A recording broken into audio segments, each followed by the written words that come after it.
Kia ora and welcome to Wahine, a podcast celebrating wahine in business who are carving their own path with intention, courage and vision.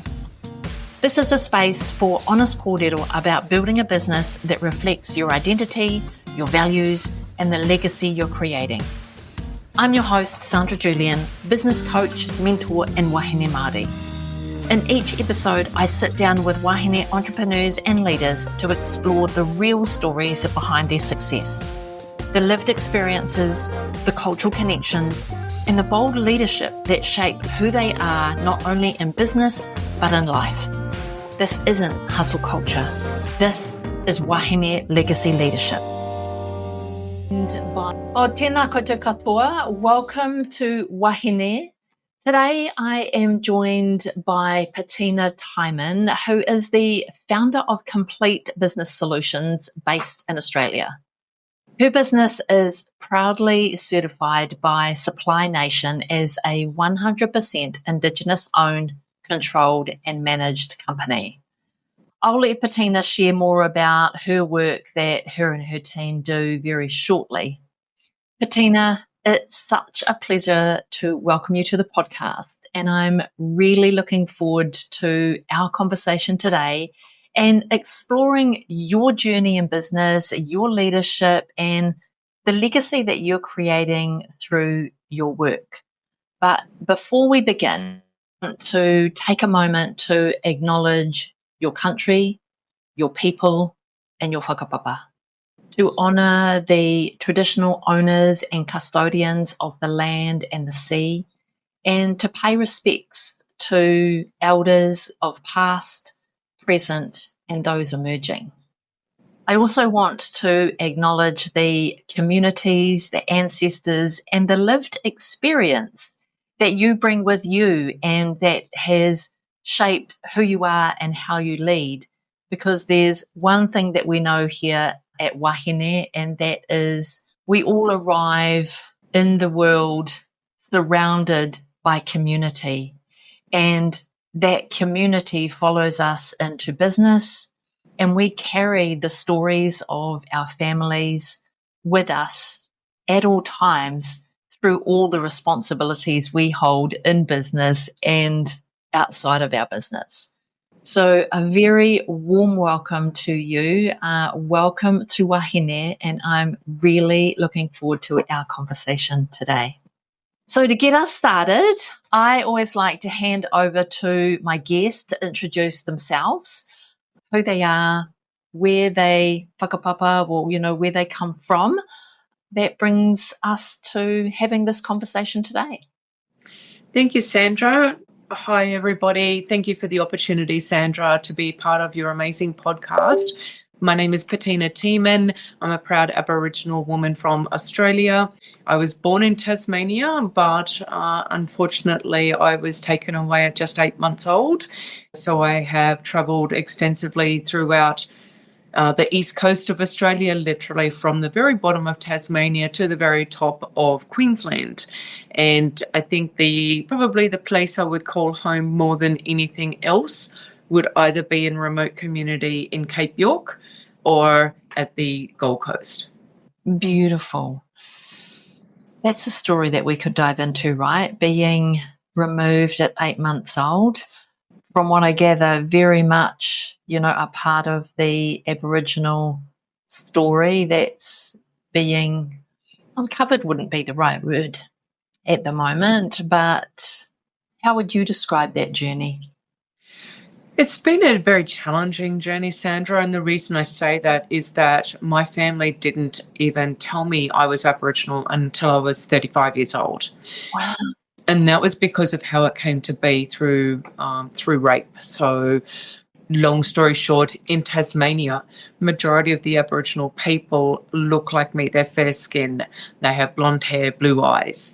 So in other parts of Australia, most Aboriginal people have dark skin, brown hair, brown eyes. And my grandmother's mother was pitch black. But when you look at my grandmother, she is milky white, big blue eyes, very curly blonde hair, but the really broad Aboriginal nose.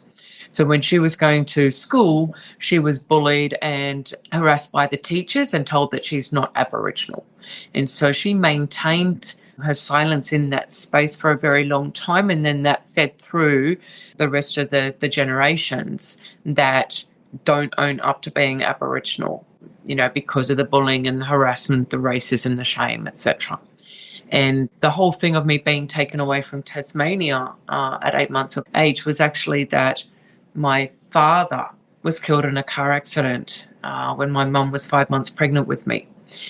So my mother left Tasmania to move across to Victoria and move on to her life and find a new partner. And from there we experienced many, many hardships and childhood abuse and things like that. So, which is typical for Aboriginal people in a lot of communities. However, in my situation, it wasn't as a result of being Aboriginal because nobody knew. It was a result of the unfortunate partners my mum chose over the following years that remained. So I think she's on marriage number 6 at the moment. It's been a terrible journey of hardships, but through sharing my story and my experiences and just being open and transparent, I've been able to help many other women who have suffered childhood trauma, domestic family violence, sexual abuse and rape, etc. And often they're wanting to do business, but they don't know how to get past the personal traumas to be able to move forward with progressing in business. And so that's usually the holistic approach that I take with the women that I support. Well, given, your upbringing, how did that lead to the inspiration for you to start your own business? And the question that be below that is, how long ago was that? Yeah.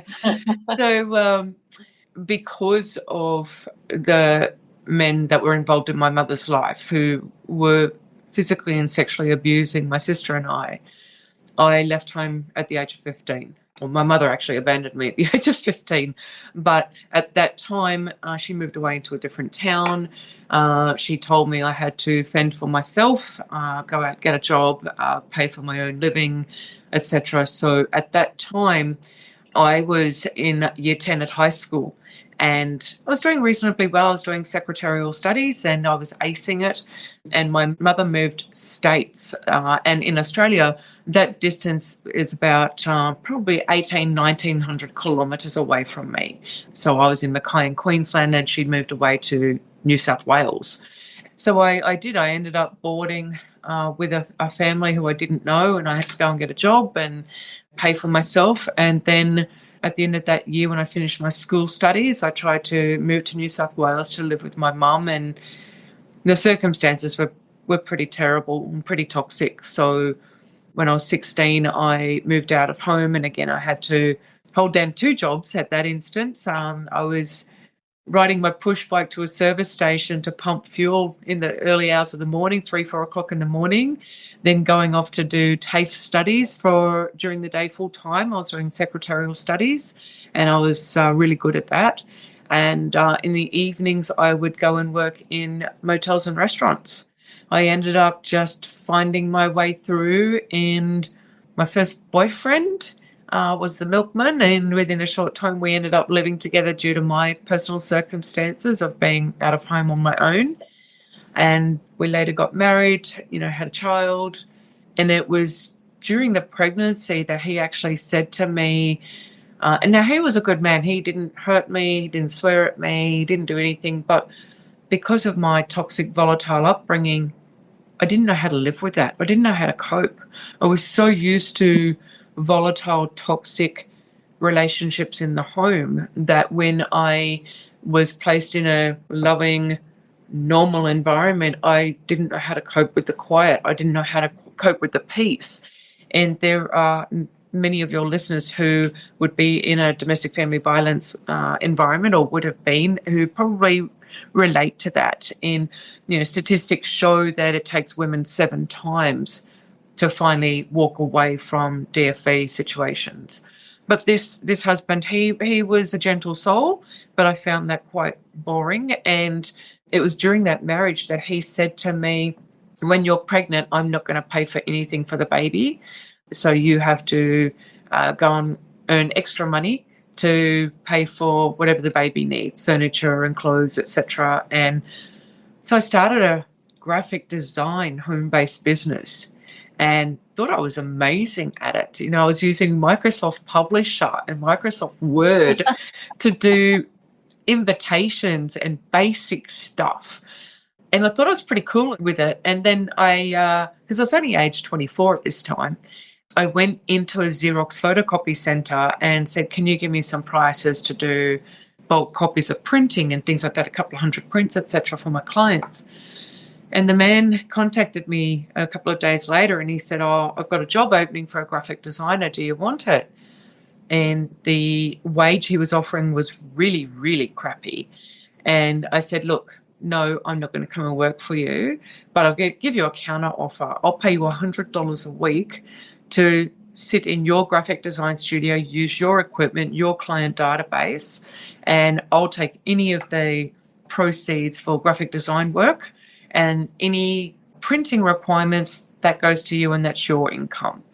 He agreed, and I got to sit with a graphic designer for 2 days. And Sandra, I panicked. I absolutely panicked because I looked at what this graphic designer was doing, and she was using commercial grade programs like PageMaker and Quark Express and Corel Draw. I'd never even heard of those things, let alone use them. And within a couple of months, I'd actually lost all of his clients because I was useless. I had no idea what to do. So I self-taught myself graphic design on a commercial level. And within 6 months, I'd employed another person. I outgrew that tiny little space into a commercial studio, graphic design studio, which was the only one between Newcastle and Brisbane. And it was officially opened by the mayor and things like that. So that was my very first business back when I was 24. And I also founded my first women's empowerment group at the age of 24. Wow. Congratulations. And that's quite a ballsy move, to go back to him at that young age and say to them, no, that's not for me, but how about this? Yeah, and back then I had some cocky confidence that, really bit me in the butt because I didn't have the skills.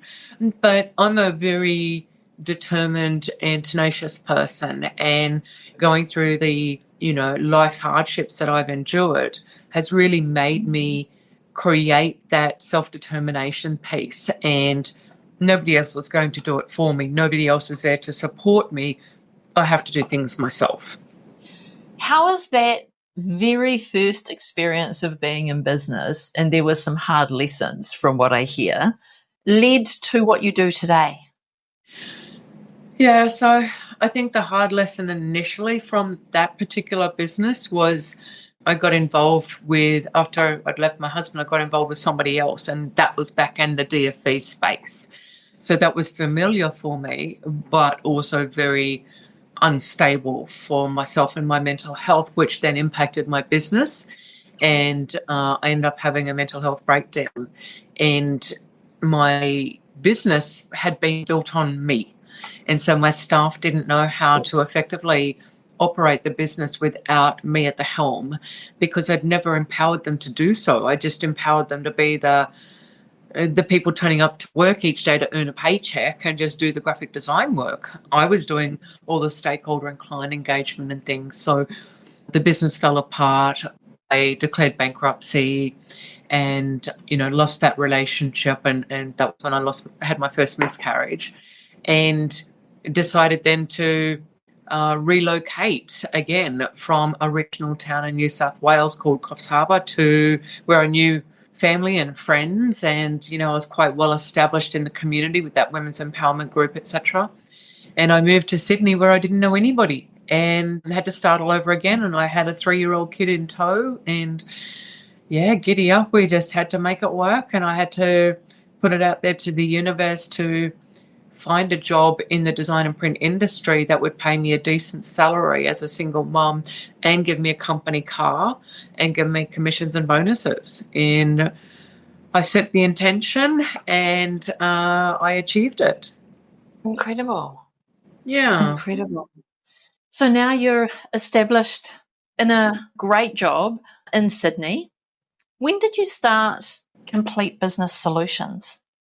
One of my legacies and claim to fame is I conceptualised, custom built and launched the legacy of the Sydney 2000 Olympic Games, which 17 years on is still going, which is pretty cool. And just after I did that, I had a car accident and I ended up having major spine problems. So I was off work for a month and ended up going broke. And again, with a single mom with a kid. And at the time, the insurance claims and things weren't what they are today. So I came out of it with next to no money, but permanent lower spine damage. And my daughter was having some challenges at school at that time because I had some, very intense work commitments, and she was about to start high school. And so I said, well, I need to spend more quality time with my daughter to be the role model that she needs as a single mum. And we didn't have any involvement with family or her father. So I relocated to the Gold Coast where my sister was, and I had some other family and friends there, long-term friends who I call my family. So I started all over again. But at that time, just before I left Sydney, I established yet another business networking group and launched the Games Legacy. And then I was in a situation where I was feeling really lost and I had no direction. I'd achieved greatness on that level, and it's like, what next? I need more, and I didn't know what to do next. And so without having any family to connect with or to give me guidance and direction, I rang a 1-300 clairvoyant, just put it out there. And she said to me on the phone that I was going to be on a stage talking in front of hundreds, if not thousands of people, or training people for a living, imparting my skills and knowledge. And I just laughed. And I said, I don't have any qualifications. I'm not a keynote speaker, da-da-da-da.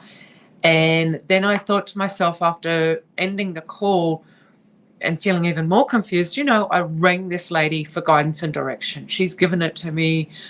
I'm just going to trust it and go with it. And so I moved to the Gold Coast with my daughter, who was at the time 7, I think. And I just started the process of undertaking, education and training. And I now possess 14 qualifications. I got into the training industry and found my purpose was being in front of people and imparting lived experience as well as formal qualifications and training. And, having that real practical, engaging aspect to the way I do things. So that was really cool. I did that for quite some time and started my training and consultancy business, found my next husband, and we started a training and consultancy business together. And unfortunately, we got into business with the wrong person without doing our due diligence. That went south really quickly. We got into $700,000 of debt across 23 creditors, thinking and believing that we could really make this work with this person. And then we found out that this person was actually the devil in disguise, and that he had gone bankrupt himself for $150 million. So yeah, we ended up in a really bad predicament with him. We ended up losing everything. And that caused my husband to have mental health breakdowns. And me being the strong, determined woman that I am, I had to, put on my boy pants and just be the strong person for both of us. I started working remotely in Aboriginal communities. The government was paying me a very high weekly amount to do that. Yeah, I managed to trade us through the debt that we had, so we didn't have to go bankrupt. And I, at the same time, caring for my husband, who wasn't able to work for a couple of years. And we decided to relocate to Cairns in far north Queensland, which was closer to remote Aboriginal and Torres Strait Islander communities because I really felt at home in that space. And I felt, even though I'm not connected to my own mob due to my family issues, I felt very connected to the Aboriginal and Torres Strait Islander people in Cape York and Gulf Savannah, and Torres Strait. So, we moved to Cairns, and I said to my husband, you have to get back to work. You're driving me insane with being at home all the time. If you don't get your backside into gear and get your job, then I'll divorce you because I'm not carrying this for the rest of your life. Yeah, so watching him spiral even further when he's an extremely intelligent man was a real challenge for me. And so we decided to start the business, Complete Business Solutions, because we have complementary skill sets. And it started out as grant writing, and then it just progressed into doing a diverse scope of work. And I was able to find a little office that was only $500 a week, for 90 square meters. And I managed to get 2 desks and a Xerox photocopy machine. And he said, but we've got no clients, and blah, blah, blah. I'll find it. Don't worry. I've set the intention. I'm the queen of manifestation. It'll work. And within 8 months, we had outgrown that business, took on 400 square meter office, and then got greedy and took on an 800 square meter office to establish a business hub where we provided co-working and private office hire and training room hire and for Indigenous peoples and not-for-profit groups and government, etc. That was the only self-funded hub in Queensland for 6 years. And that ran alongside Complete Business Solutions. So Complete Business Solutions has just grown astronomically despite, going through hardships of COVID, which meant no visitation to the hub for 3 years. And the hub, it was supposed to self-generate income to pay the $250,000 a year rent. But when COVID happened, we had no visitation and subsequently no rental income. But our landlord was a monster, and so we still had to pay the rent, which just meant that my husband and I had to do a lot of extra hours to do a lot of extra consultancy work and pay the bills, managed to make it. And so we did that. And during that time, I actually suffered major spine surgery and COVID and a couple of legal cases. And then we just started to realize that the marriage was suffering as a result of all the complications within owning the business and having all these additional external stresses and factors like, legal situations and major health problems and, being in a small town that's not as accepting or welcoming of business growth specialization and compliance consultancy and things. So all of those things just played havoc on the marriage, and it's very hard when you work together and live together 24/7 to separate business and personal, which is the thing I coach a lot of couples on now because I became an expert on it. And the marriage broke 2 years ago, and I relocated to Southeast Queensland to expand our company down here. And through all of that, I am really proud to say that there's been a lot of hardships between my ex-husband and I finding our feet in the new relationship that we have, but we are best friends and we are business partners still. We have founded other businesses. So I have owned Australian Women in Business for just over 3 years, and that's at 3,500 members Australia-wide. There's a social enterprise where it's a group on Facebook, and we provide free access to resources, mentoring, support, connectivity, and collaboration. So I founded that business and a couple of others, which I'm about to launch a business in New Zealand. Oh. Yeah, in April, which is pretty cool. We'll be heading across there. But my ex-husband and I, because we've been able to both agree that we want to still work the business. We still love the business. We love what we do with our clients and the impacts that we make. Neither of us want to get out of the business. And so we've made a really consolidated effort to get along to the point where We even double date. That's hilarious. It is. It's hilarious. My new fiance, he and my ex-husband will go and move house together or go and drive cars together, and it's an interesting dynamic. Mm-hmm. But we wanted to make sure that our clients weren't impacted and that our personal well-being and professional well-being wasn't impacted by the fact that our marriage didn't work, but we still have complementary skill sets. We still have the common goal of educating, enabling, empowering our clients to drive economic outcomes, social and mental well-being outcomes. And so our business has just grown and grown and grown, and we're doing amazing things. We've now got 3 offices in Queensland, and we're looking at setting one up in Melbourne. I'm setting up a business, as I said, over in New Zealand in April. It's just grown from strength to strength. But you need to set the intention, and you need to believe in it and manifest it into your world. And that's what I do. Nice. Let's talk a little bit about each of those businesses, because now I'm curious.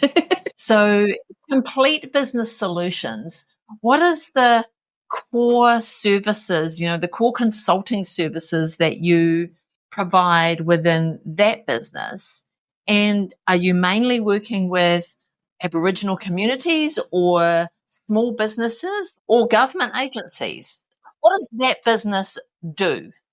Yeah, so Complete Business Solutions is around about $1 million a year. 80% of our revenue is generated by government contracts.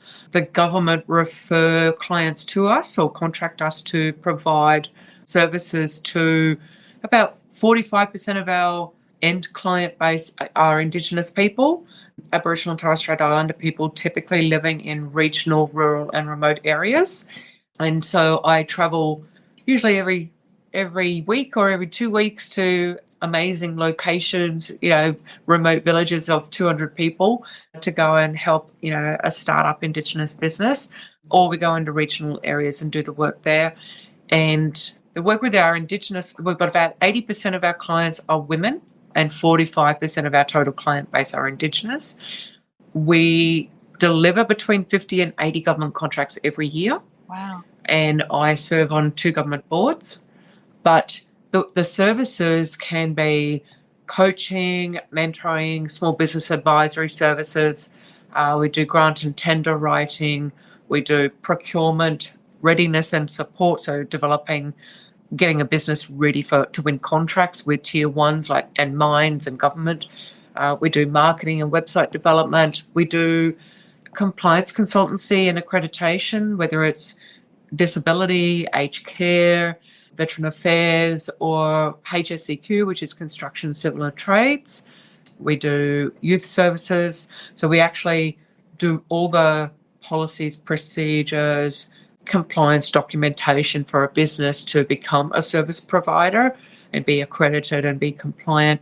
We also have another business, which is a software system that is a CRM and compliance software to help clients manage their compliance and CRM instead of paper-based system. And so that's typically what Complete Business Solutions does. And that work we do across Australia and Papua New Guinea. And the New Zealand business will be an extension of Complete Business Solutions. So it's a one-stop shop, Sandra, for all things business, except we don't do tax and we don't do legal. Right. Okay. So, yeah.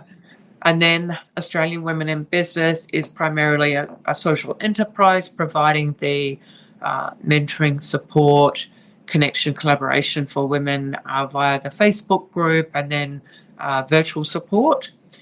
And it's across all of those areas as well. So I'm actually about to launch some new programs within Australian Women in Business, and that will include our members being able to access mentors across different industry specializations. So that's a pretty cool service. I have Business Growth Specialist Australia, and that's where typically a fractional role, So a lot of business owners are hands-on operators, and they grow a business, but then they reach its capacity. And because they're still hands-on, they don't know how to grow the business. They'll pay a marketing consultant or a business coach, but then the business coach will say, you need to fix your website, you need a capability statement, you need to write a tender to win contracts, or you need to update your policies and procedures, or you need to do HR processes. And then what happens is the business owner is overwhelmed because they have to go out to market and hire a web developer. They have to go and get a graphic designer to do the brand and marketing updates, or they have to go to a consultant to do policies and procedures, or a HR specialist to do HR process. And so the budget expenses for each of those different service providers, and spreading that business owner's mind too thin when they're already at capacity in their business, we sort of identified the opportunity where we go into the client's business. And yes, I coach them or advise them on here's the changes you make, but my team and I will actually do all of this work for you. Wow. So we become the accountability and the implementation partner. Gotcha. So one of our clients at the moment, it's a parent company with 3 trading entities underneath it. 2 of the entities are in the manufacturing and processing industries, and the other is in motorized wheelchairs. And so they're at capacity. They can't grow. They want to grow, but they can't grow. And they've been paying a marketing consultant for 6 months at $7,000 a month. And then they've been paying between $7,000 and $9,000 a month on top of that for Google and Facebook ads and SEO spend. But it's not been converting to sales. And so I've come in and I've reviewed and analysed the entire business and identified gaps and weaknesses and upgrades required. We call it a business overhaul. And they're paying $10,000 a month for us to come in and fix all of that stuff. Right. So they get, for that price, they actually get the coaching, consulting, a couple of hours every week, plus email, phone support, etc. I'm running their management meetings. I'm running their HR processes. My team are doing all the marketing and website updates. We're doing some grants and procurement support for the business. And it's across each of those 3 different entities.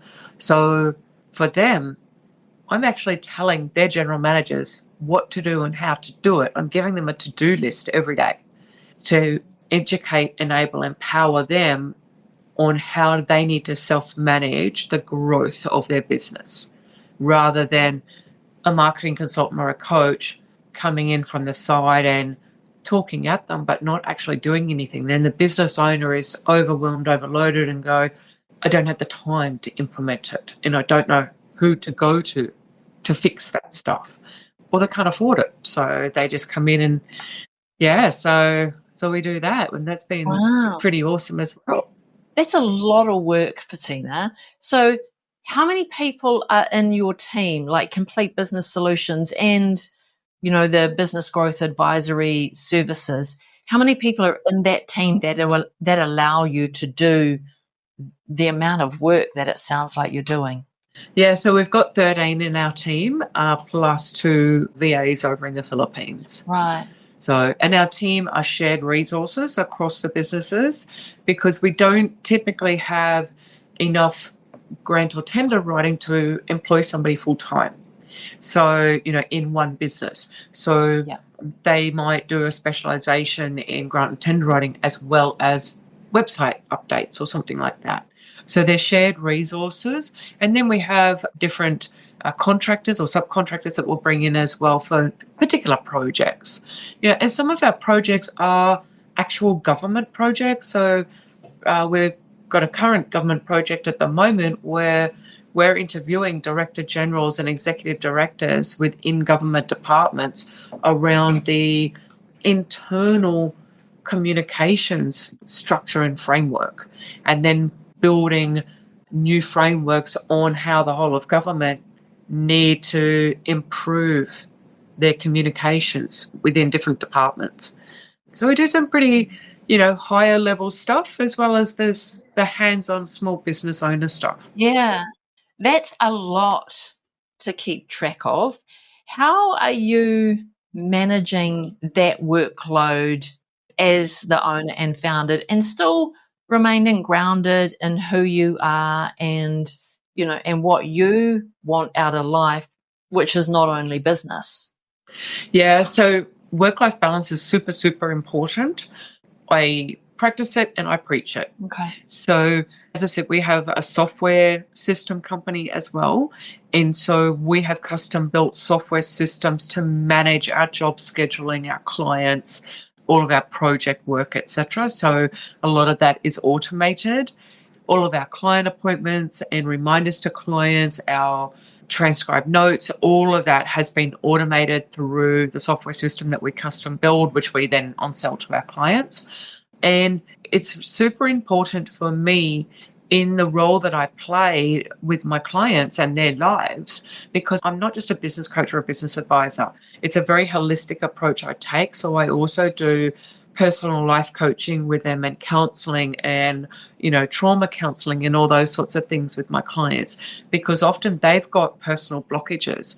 If I don't work on that stuff, whatever I do in the business advisory or business coaching space, they're going to move 2 steps forward and 5 steps back as soon as something personal triggers them. So I take that holistic approach and work on some of their stuff like coping strategies for marriage breakdowns, or, there might be things around their financial situation or, health situation. So I'll give them coping strategies and mechanisms for that, and then do stuff on the side with the business. And I myself make sure that usually every 3 weeks I'm on a plane, I fly to Townsville, I see my daughter and my grandchildren. Even if I don't have clients there, it's a big expense, but I need that to fulfill the hole in my heart where my grandbabies are.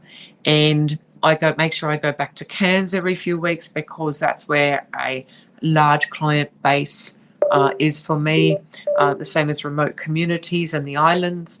But then times like this afternoon, I'm taking the afternoon off to go and deliver. I'm actually giving my ex-husband one of my Mercedes convertibles. I'm actually really excited to share. I manifested and achieved a goal within 8 months. I technically right now own 2 convertible Mercedes. And for me, that was something I never, ever thought possible.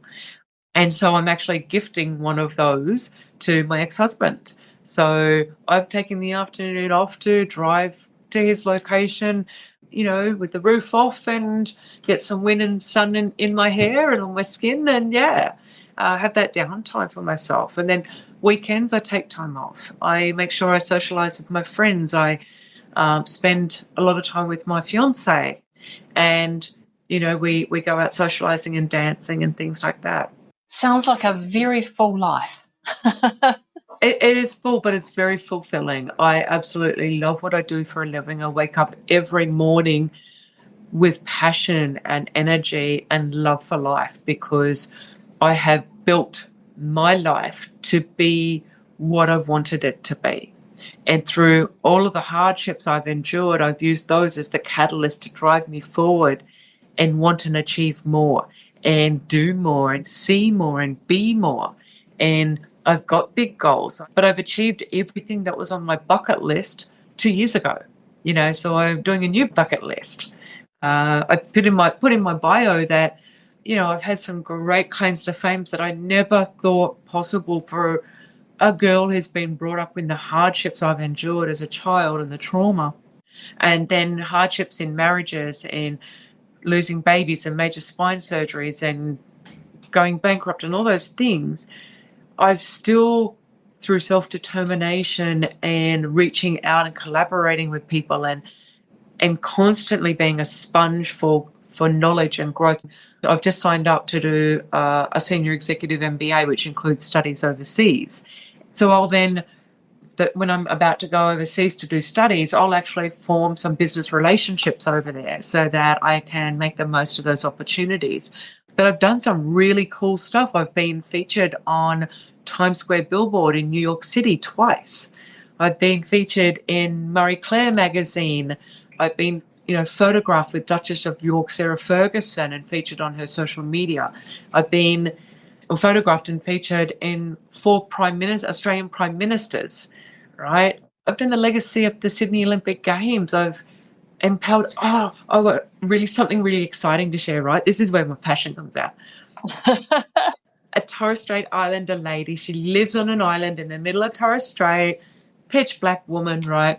And 6 years ago, the government paid her to do a 2-week program with me. It was called Indigenous Artist Hub Program. And she had an idea. So she makes art and sculptures, necklaces, etc., from fishing nets and nuts and seeds that she collects off the beach. And so she wanted to do a business. And so she came and did this 2-week intensive program with us where we actually help remote Indigenous people to actually start a little micro business, right? Doing something that they're good at and that they love. We teach them how to manage a little business. So we taught her how to establish this business, and it's called Ghostnet Art. The government only paid us two weeks, and that was about 6-7 years ago, right? Now, I think it was 2018, 19. Anyway, over the years, Nancy has still kept in touch with me. Like, we built her a website.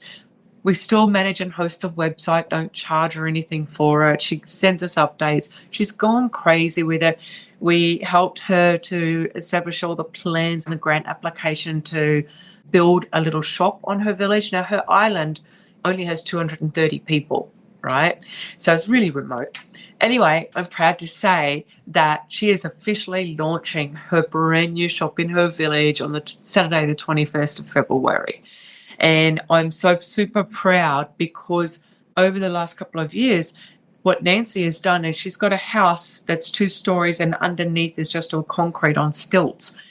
And what she's done is she's set up sewing machines, a row of sewing machines, and she has 8 women from the community come in and use those sewing machines, and they make dresses and bags and face masks. And she has taught them how to create little micro businesses the same way we've taught her. So we've actually enabled many women in a very tiny little community to work towards economic impacts and financial independence, where it's an island where there aren't any jobs, right?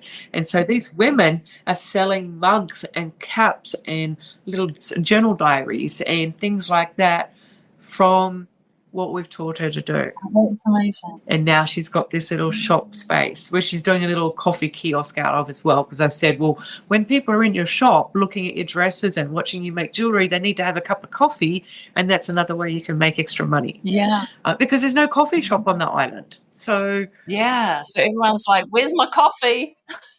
Yeah, so that's just one of many success stories we have with our clients, and incredible. Yeah, it's just amazing the things that we do, but it's second nature to us because all we're doing is educating and enabling people through sharing our knowledge and our expertise, and we're just treating them like real humans. Everything we do is one-to-one. There's no shelf product. Yeah. It's all custom designed for each individual person based on their education or business acumen background, their particular logistical challenges or barriers to accessing resources or money or their family commitments, whatever it is. Yeah. We just custom build something that works for them. Wow. And teach them how to do it. Or even though the government only pays us for a couple of months or whatever, they reach out to us in the future and they go, hey, how do I do this? We're always there. We help them. We don't get paid for it, but for me, as long as somebody shows that they're determined to do business, I will continue to support them.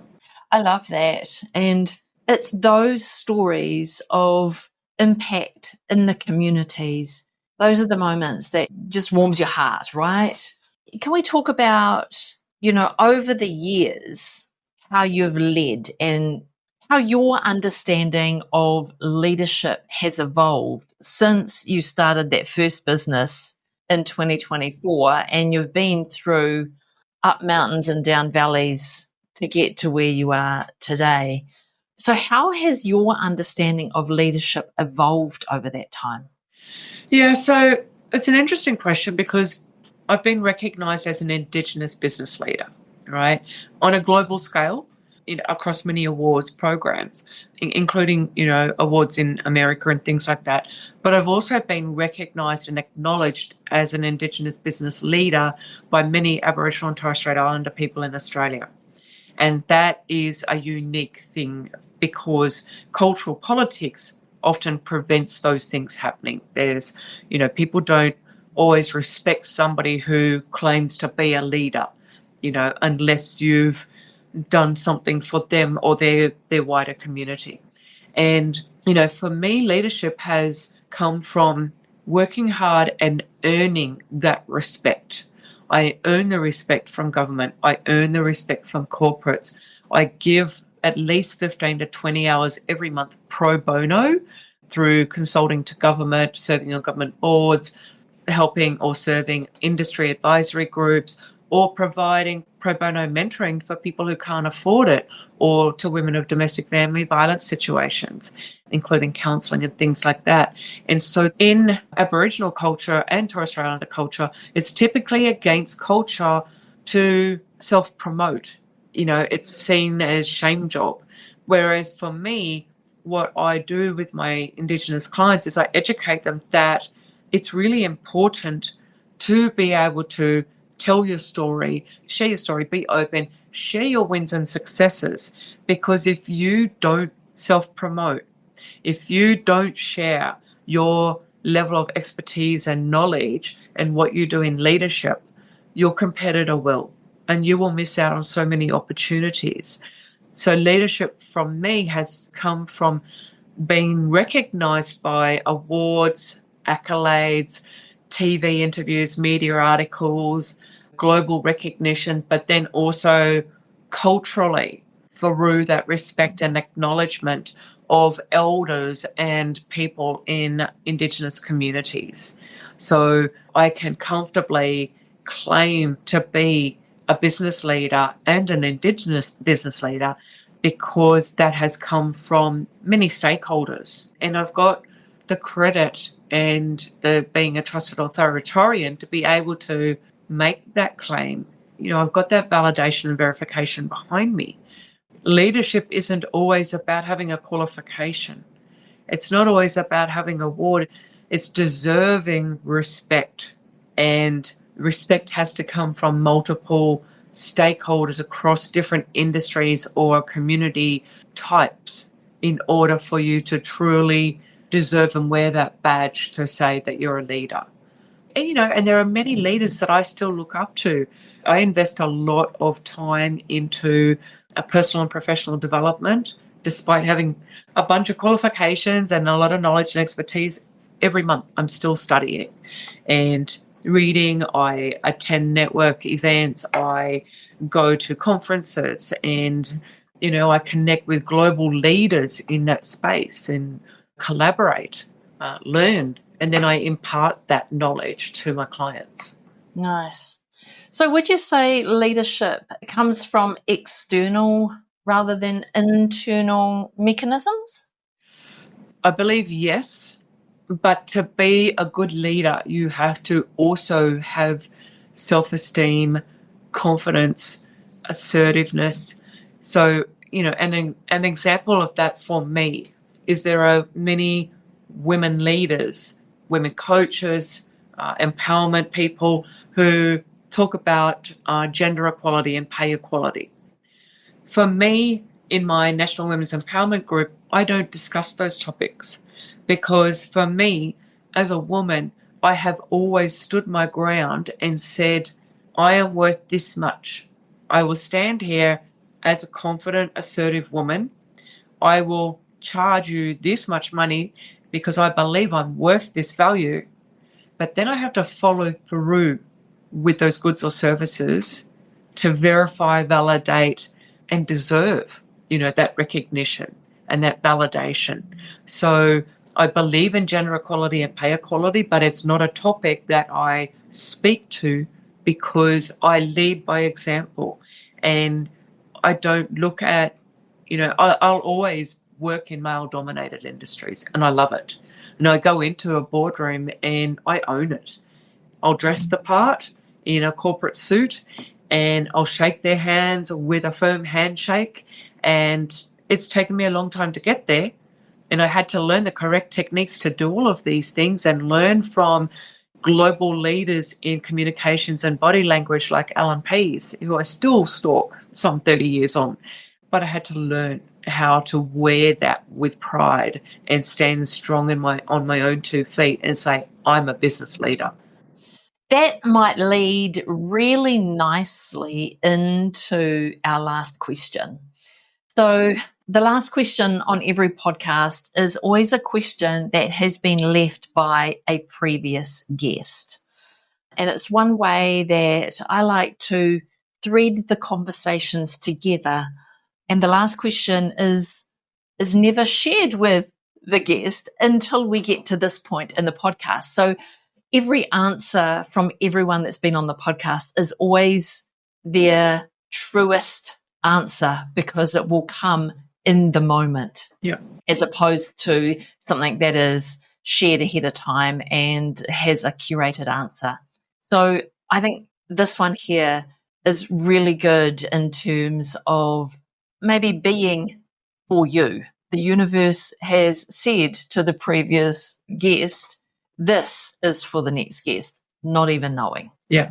So the question for you is, how do you navigate the external expectations placed upon you, especially as a woman? I always ensure that I'm extremely open, transparent, and upfront when somebody shares with me what their expectations are going to be. I'm extremely honest on the spot of saying, yes, I can do that, but this is how it needs to work, or I can't do that because. And an example of that is we get a lot of work from government, and typically government will try to dictate to me or try and lead and drive me on how they want things done. And so I will say to them very directly in the first meeting, you have engaged me as the expert, and I need to do things my way because that's the only way that I know I'm going to be able to deliver on the results. If I don't, I'm happy to work with you and have weekly meetings and reporting, but I need to do things my way. Is that going to be okay? And as long as we set those boundaries and parameters up front, and even along the way throughout a project with any client, it's really important. So I also do things like mid-project and end-of-project surveys with every client, and it's in writing, and it's really good to get that 360-degree feedback on whether or not I've been able to deliver. And halfway through the project, if I'm not meeting their expectations and they're being honest in that survey, I have an opportunity then to work with that client and go, okay, how am I not meeting your expectations? Let's change things. I love that approach, and that you are ensuring the expectation is clear and then deciding if you can meet it or it needs to be renegotiated. So the expectation, you aren't just taking it on board and then going and making sure you meet it. The expectations are negotiated. Yeah, and I was meeting with a potential new client yesterday, and at the end of the conversation, I said to her, the last thing I need to say to you is that I'm mean. I said, I'm your accountability and implementation partner, but 3 strikes and you're out. I said, I will sack my clients if they turn up late 3 times or cancel 3 times. I said, if you turn up late for a meeting, you need to do 1 star jump for every minute you're late. And she laughed. And I said, the end thing is, I said, I don't want you to waste your money or my time by not taking this seriously. You've asked for my help. You're going to pay me for my help, but I'm like a doctor. You need to turn up on time, and we work through this together to help improve your quality of life. Otherwise, this arrangement won't work. Clear expectations. Yeah. Clear expectations. Beautiful. That's a lovely thing. Bettina, thank you so much for coming onto the podcast and sharing your story with all the ups and downs, the highs and lows. It has been a journey, and my mind was, just boggling in terms of comprehending and taking on board the journey that you've been through, because it sounds like really energy draining for someone like me who is, very much an introvert, and, my energy I need to protect. And listening to your story, I was like, oh my gosh, that sounds exhausting and overwhelming all at the same time. But, for someone like yourself, it sounds like those challenges just makes you rise to the occasion even more, just makes you even more determined, which I really enjoyed the conversation, because this really demonstrates how different we all are. We can all be successful once we understand who we are and how we operate. Yeah. Which you reflected beautifully in that last answer to that question. So thank you so much for coming onto the podcast, sharing your story, and all the best with your launch in New Zealand in April. Fantastic. Thanks, Sandra, for the opportunity. Really enjoyed it. You're welcome. Thank you so much for listening to Wahine. If today's kōrero resonated with you, inspired you, or made you stop and think, I'd love for you to follow the show and share it with another wahine in business. You'll find all of the links and details from this episode in the show notes. And if you're enjoying the podcast, I would really love it if you could leave a quick rating or review wherever you're listening to the podcast, because that goes a long way to helping others find this podcast and the stories we're sharing in this space. So until next time, keep building your business your way, grounded in who you are and the legacy you're here to create. The podcast music is Te Kawa o Rongo by Naneko Erawata. The episode is edited by LJS Creative Services, and the show notes and blog post are written by Bellbird Writing.